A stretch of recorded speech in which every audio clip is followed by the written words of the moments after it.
నేను బాబుగారు ఎక్కడున్నాను చెప్పండి. నువ్వు నీ గదిలో, ఆ విశాల్ తన గదిలో ఉంటారు.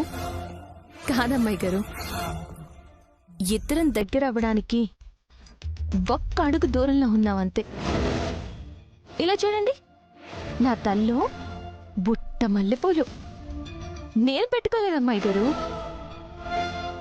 నా మొగుడు కొని తెచ్చి పెట్టాడు పూలు.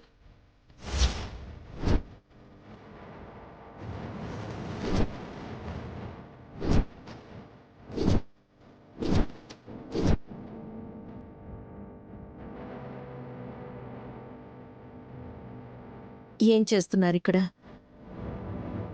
ఏం లేదమ్మగారు, నా గదికి వెళ్తుంటే వకీలమ్మాయి గారు నన్ను ఒకసారి దగ్గర నుండి చూడాలని ఆపారు. నువ్వు కిలోమీటర్ దూరంగా ఉన్నా కనబడతావమ్మా. నీ ఎఫెక్ట్ అలాంటిది. Aunty, what's going on? తన జెల్లో మల్లెపూలు చూడండి. ఇవి పూల కొట్ట, అన్ని మూరలు తగిలించిందే. తను పెట్టుకోలేదట. విశాల్ పూలు కొనుక్కొచ్చి మరి నైని జెల్లో తురిమాడట.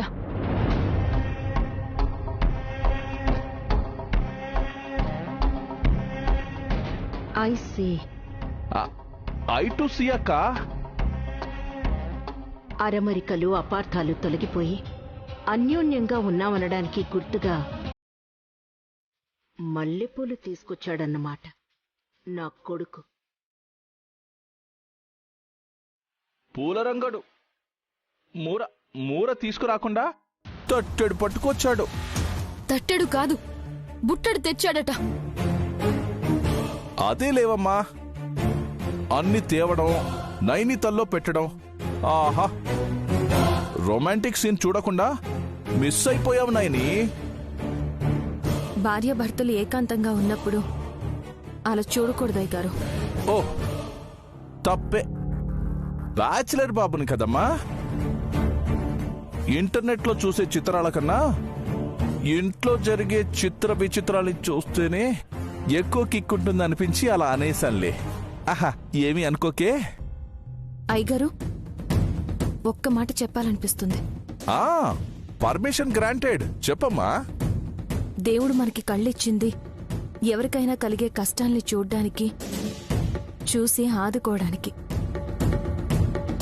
అంతేకాని వకీలమ్మాయి గారిలా పక్కవారి జీవితంలోకి తొంగి చూడ్డానికి కాదు. అర్థం చేసుకోవాలి.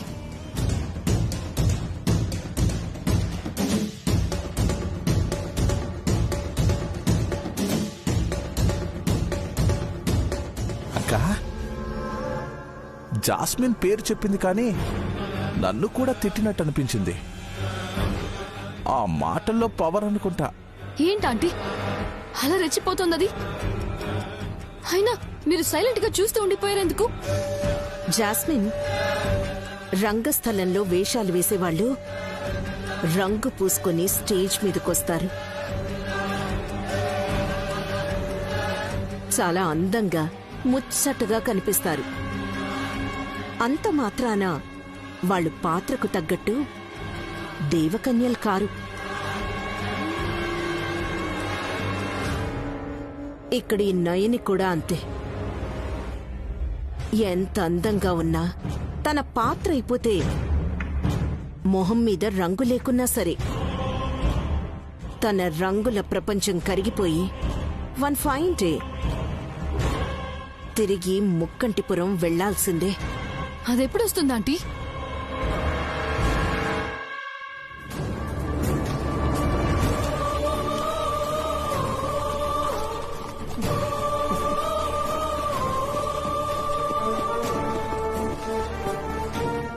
అక్క స్మైల్ ఇచ్చిందంటే కమింగ్ సూన్ అని అర్థం.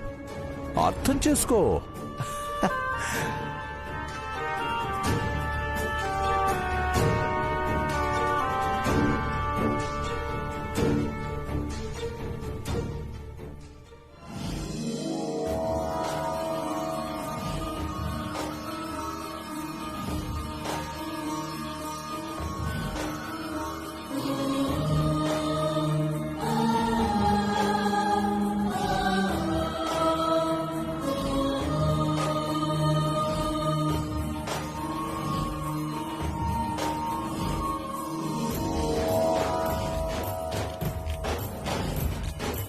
తెలిసి తెలిసి ఇలా అడ్డుకోవటం భావ్యం కాదు. తప్పుకో. నన్ను అడుగు వెయ్యనివ్వు. ఇంకేం అడిగినా శూన్యమే. నన్ను నేరస్త్రాల్ని చేసి వెళ్ళిపోతారా స్వామి? అది ఎవరూ చేసింది కాదు, విధి. తప్పదు, తప్పించుకోలేమో.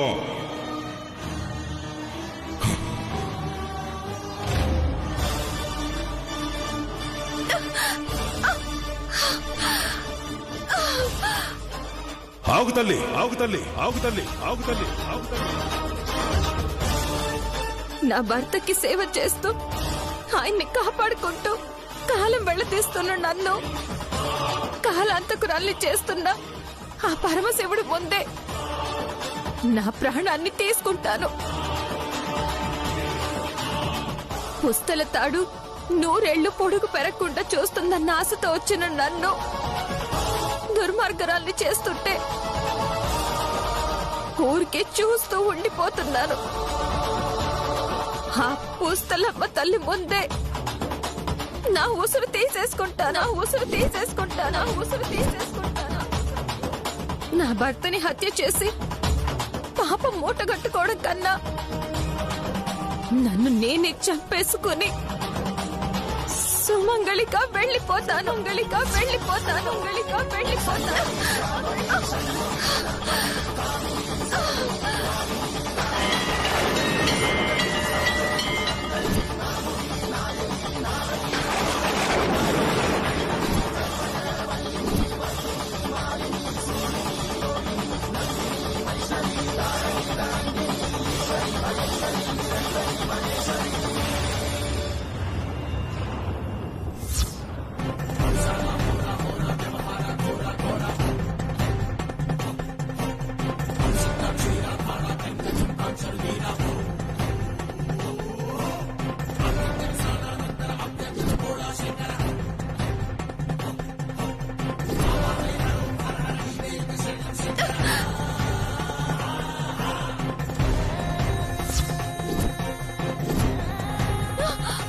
అయ్యో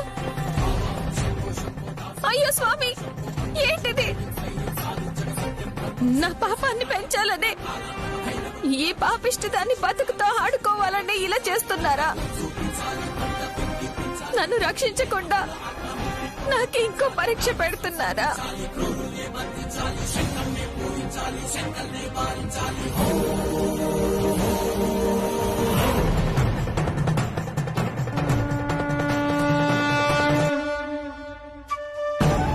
నన్ను బలి కాకుండా అడ్డుకుని మీరు గాయం చేసుకున్నారు. ఈ పాపం నా ఊరికే పోదు స్వామి, ఊరికే పోదు. నా ప్రాణం తీసుకొనివ్వకుండా ఎందుకు ఆపారు? భైరవుడి ముందు ఉన్నాను. బిల్వపత్రం పెట్టి మొక్కినా మురిసిపోయేవాడు ప్రాణం కోరడు. సుమంగళిగా వెళ్ళిపోవాలనుకుంటే ఇలా ప్రాణం తీసుకుని కాదు, నీ ప్రాణానికి ప్రాణమైన నీ భర్తను చూసుకుంటూ కళ్ళు మూయాలి. ఆయన ప్రాణాలు నేనే తీయబోతున్నానని మీరే చెప్పారు కదా స్వామి. ఇంకా ఆయన బాగోగుల్ని నేను ఎలా చూస్తాను? సేవ చేయాల్సిన ఈ చేతులతో ఎలా చంపేస్తాను? ఎలా చంపేస్తాను? జరిగేది జరగక మానదు. ఎందరినో ఆపదల నుంచి కాపాడిన నువ్వే నీ భర్తకు ఆపదగా మారబోతున్నావు. విధిని అనుసరించి అడుగువే. కర్మను చెయ్యాలి గాని ఫలితంతో సంబంధం లేదని చెప్పిన దానివి ఇక ఆలోచించకు. నువ్వు కొలిచే విశాలాక్షమ్మ తల్లే ఇక నీకు దిక్కు అని ఆ దిక్కును సాగిపో. వెళ్ళో. స్వామి, స్వామి, స్వామి, స్వామి, స్వామి.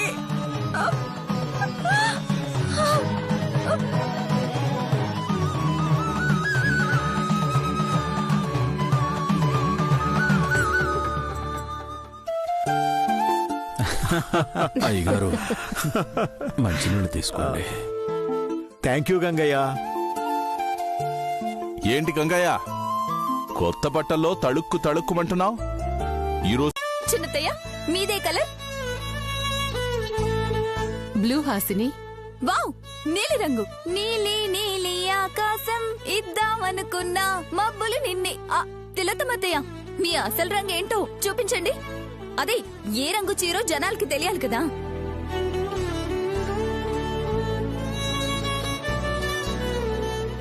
ఎల్లో. బాగుంది బాగుంది. చలి, నీకే కలర్ చీర వచ్చిందో చెప్పు.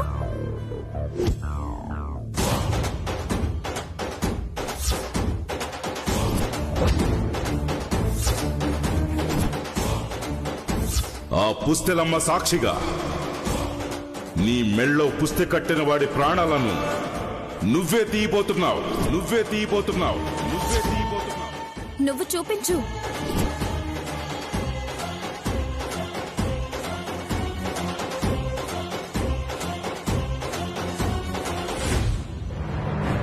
చెల్లి,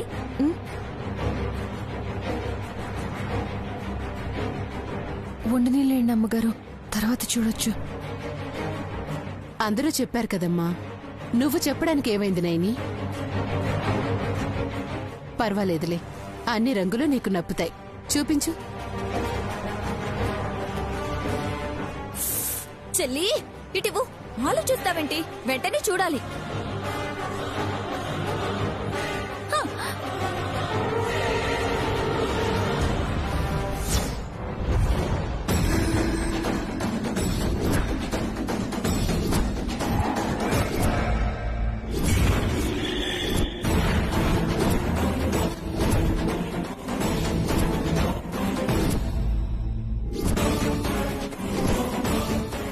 వైట్ సారియా?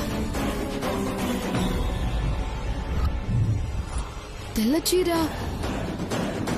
సింబాలిక్ గా కుంకుమ నేలపాలైంది. ఇప్పుడు తెల్ల చీర వచ్చింది అంటే నోర్ముయ్, ఏం మాట్లాడుతున్నావు నువ్వు? నేనింకా ఏమనలేదు ఆంటీ. పొరపాటును కూడా అలాంటి మాటలు మాట్లాడకండి. తెల్లచీర వచ్చింది అంటే అలా ఎందుకు అడ్డదిడ్డంగా ఊహించుకుంటారు? హాసిని అన్నట్టు తన మాటే నిజమవుతుందేమో. అంటే శోభనం టాపికే కదా బామ్మ. ఎస్, తెల్ల చీర కట్టుకొని మల్లెపూలు పెట్టుకొని పాల గ్లాస్ తో విశాల్ గదిలోకి ఎంట్రీ అవుతుంది అనడానికి ఇదే నిదర్శనం.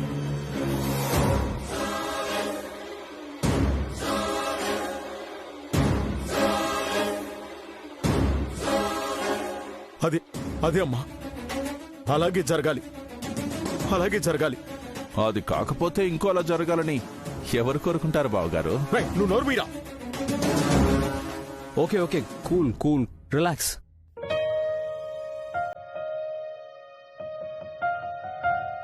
కొత్తగా ఆలోచించమన్నానే గాని మనల్ని అయోమయంలో పడేసే చెత్త ఆలోచనలు వద్దు. Okay, be happy, let's enjoy the festival.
ఎంత ఘోరం జరగబోతోంది తల్లి. నా భర్త నా నుదుటను పెట్టిన కుంకుమని నేనే చెరిపేసుకుంటానా? సుమంగళిగా పోవాలనుకున్న నేను పెదవరాలుగా మా ఊరు వెళ్ళిపోతానా? ఏంటమ్మా ఇది? నాకెందుకమ్మా ఇంత పెద్ద శిక్ష వేశావు? చూడమ్మా, చూడు, నీ కొడుకు మేలు కోరి చెప్పాను. కాలు తీసి వెనకడుగు వేస్తే నీకే మంచిది. లేదంటే నువ్వు నీ కాళ్ల మీద నిలబడే అవకాశాన్ని కోల్పోతావు. నిలబడే అవకాశాన్ని కోల్పోతావు. నిలబడే అవకాశాన్ని కోల్పోతావు.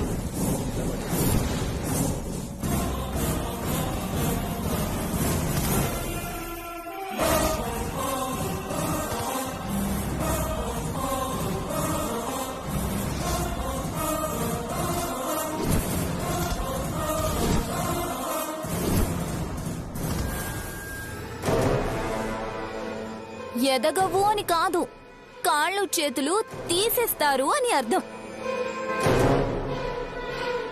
అర్థమైందా?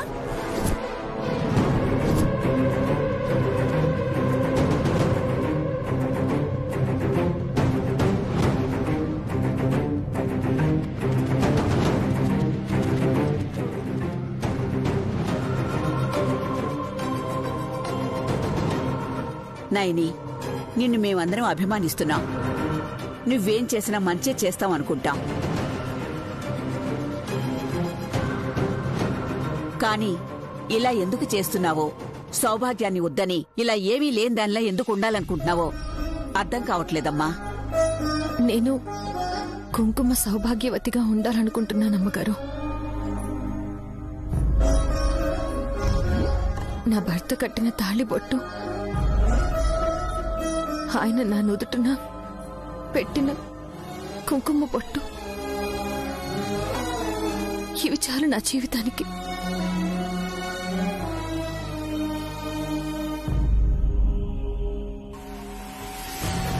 నైని,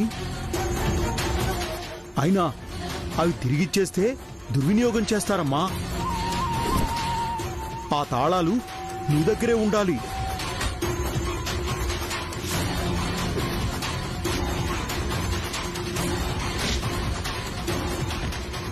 అయ్యగారు చెప్పినట్టు చేయాలి కదమ్మా. ఇంకెవరి చేతికో తాళాలు పోతే నష్టమే ఎక్కువని కంగారు పడుతున్నారు. వద్దనుకున్న వాళ్ళని బలవంతం చేయకూడదు గంగయ్య.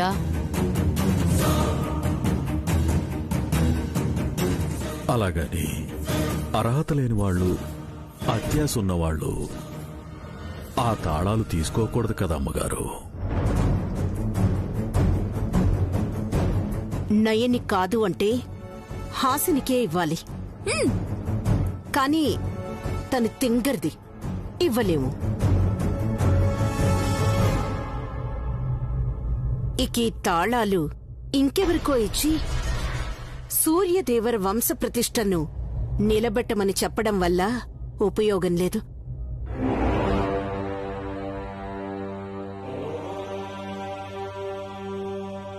అందుకే వాటిని నేనే తీసుకుని నా దగ్గరే పెట్టుకుంటాను. నా దగ్గరే పెట్టుకుంటాను. నా దగ్గరే పెట్టుకుంటాను. నా దగ్గరే పెట్టుకుంటాను.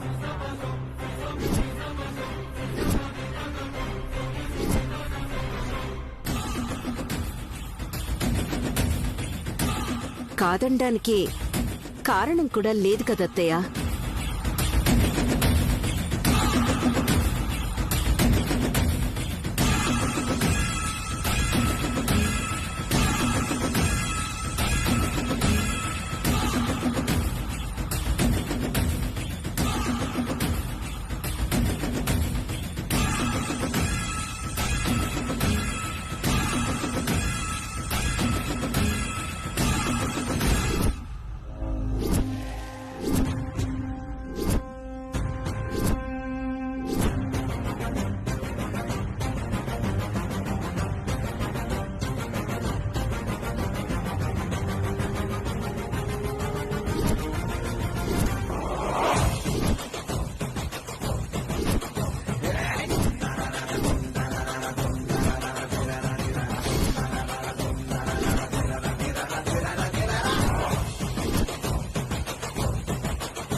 నయని,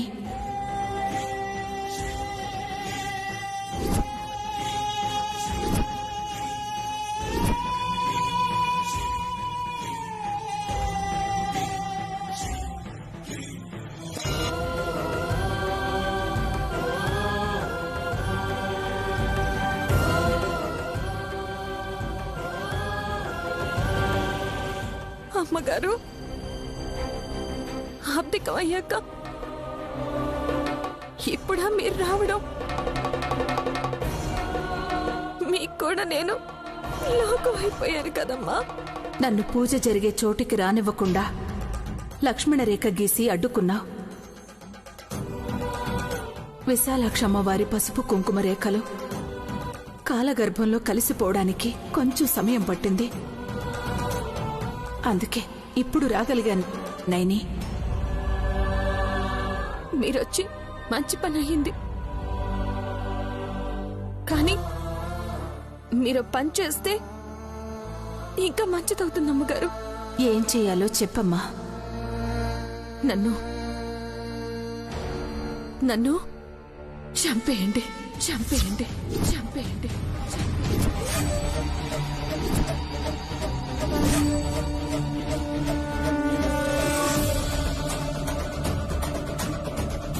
నైని, అవునమ్మగారు, మీ శక్తినంతా నా మీద ప్రయోగించి ఉన్న పళ్ళంగా నా ప్రాణం తీసేయండి అమ్మా. నా ప్రాణం తీసేయండి అమ్మా, ప్రాణం తీసేయండి అమ్మా, ప్రాణం తీసేయండి అమ్మా, ప్రాణం తీసేయండి. ఏం మాట్లాడుతున్నావు నైని? ప్రాణం లేని నేను నీ ప్రాణం తీయాలా? మోక్షం రాని ఆత్మలకు శక్తి ఉంటుంది, కానీ అది మంచి కార్యాలకు ఉపయోగించాలి. నీలాంటి మంచిదాన్ని ఉసురు తీసి నన్ను దుష్ట శక్తిగా మార్చుకున్నాయిని. నేను మంచిదాన్ని కాదమ్మగారు, ముంచేదాన్ని. నన్ను ప్రేమాభిమానాల్లో ముంచెత్తి సంతోష పెట్టాలనుకున్నా నా భర్త ప్రాణాలు తీయబోతున్నా దుర్మార్గురాల్ని, దుర్మార్గురాల్ని, దుర్మార్గురాల్ని. ఏంటమ్మా, విన్నందుకు బాధగా ఉంది కదా? కానీ నాకు అంతకన్నా ఎక్కువ భయంగా ఉంది.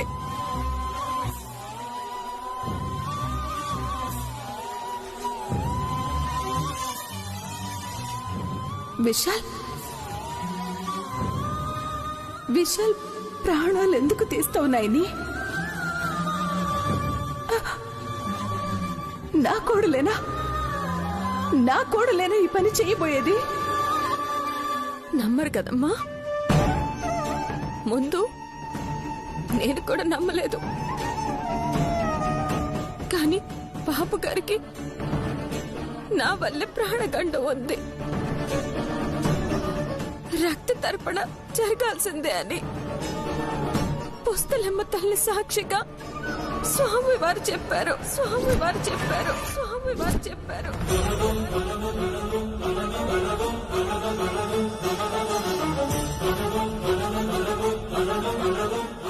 అయ్యో అయ్యో, నా చిట్టి తండ్రి రక్తం కళ్ళారా చూస్తావా నాయని? చూడలేనమ్మా, ఆ ఘోరాన్ని నేను చూడలేను. నా కళ్ళని పోగొట్టుకుని గుడ్డిదాన్నైతే గాని చెయ్యబోయే పాపంలో భాగం కాలేడనిపిస్తుంది. అమ్మా అమ్మా, నాకు కంఠం ముడుకుతుంది, కాళ్ళు చేతులు ఆడట్లేదు. గుండెల్లో పెట్టుకున్న బాబు గారి మీద దాడి చేస్తానా అని అనుమానంతో, భయంతో ఏం మాట్లాడాలో, ఎలా మసులుకోవాలో నా వల్ల ప్రాణగండం లేకపోయి ఉంటే నా ఆనందాన్ని జాతరలో జరుపుకునేదాన్ని. దురదృష్టవంతురాల్ని కాబట్టి నా భర్త నా నుదుటిని పెట్టిన కుంకుమను నా చేతులారా చెరుపుకునే దుస్థితిలో నుంచున్నాను.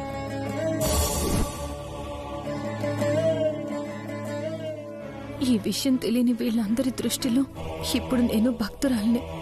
కానీ రేపో మాపో విధి నన్ను ఉసిగొలిపినప్పుడు నా దేవుడి మీద, నా రాముడి మీద దాడి చేసిన దుర్మార్గురాలిగా మిగిలిపోతానని భయంగా ఉందమ్మా.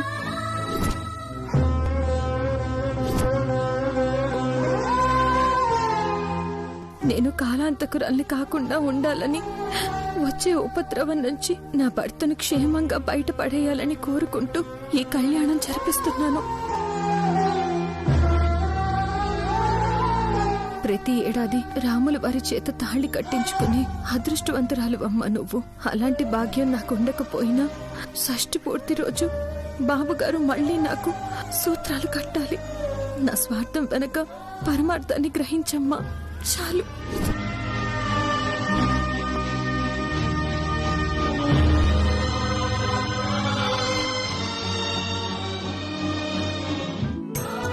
శ్రీమన్మహాగణాధిపతి నమః.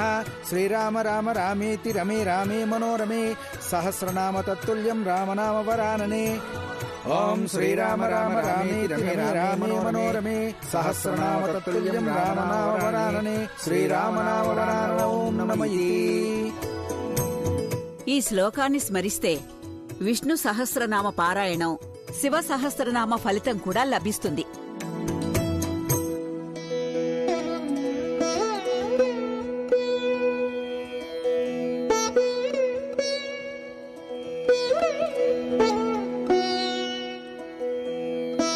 పంతులు గారు, శంకరశాస్త్రి మనవరాలైన నైనిని మా కోడలిగా చేసుకున్నాం.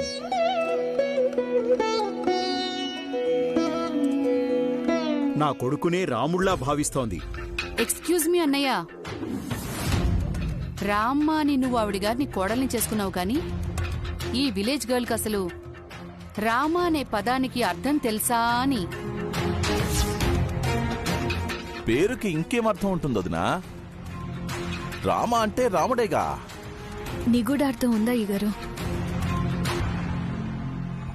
రామనామాన్ని ఉచ్చరించేటప్పుడు రా అనగానే మన నోరు తెరుచుకొని లోపల పాపాలన్నీ బయటకొచ్చి ఆ నామపు అగ్నిజ్వాలలో పడి దహించుకుపోతాయట.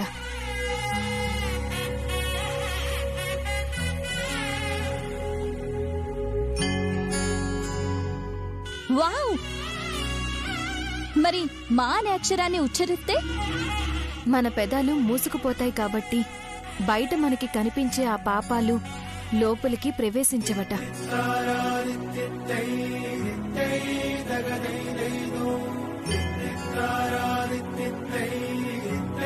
Wow, excellent Naini. రామన్న పేరుని అద్భుతంగా వివరించాం. ఆ రాముని తల్లిదండ్రులే నైనికి ఎక్స్ప్లెయిన్ చేసినట్టు చెప్తోంది. మా అక్కకి చదువు లేదన్న మాటే గాని జ్ఞానం బాగా ఉంది.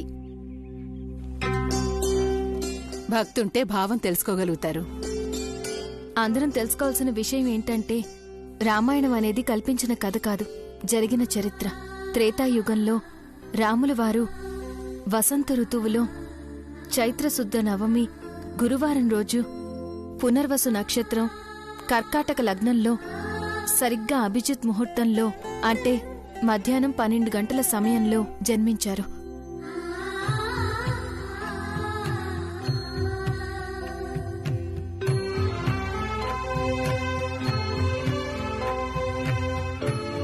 అంత కరెక్ట్గా ఎలా చెప్పగలుగుతున్నావు? నిజాన్ని నిజంగా చెప్తున్నాను అని అడగాల్సిన అవసరం లేదమ్మగారు. రామచంద్రుల వారు రావణ సంహారం తర్వాత సీతమ్మ వారి సమేతంగా పట్టాభిషేకం జరిగింది.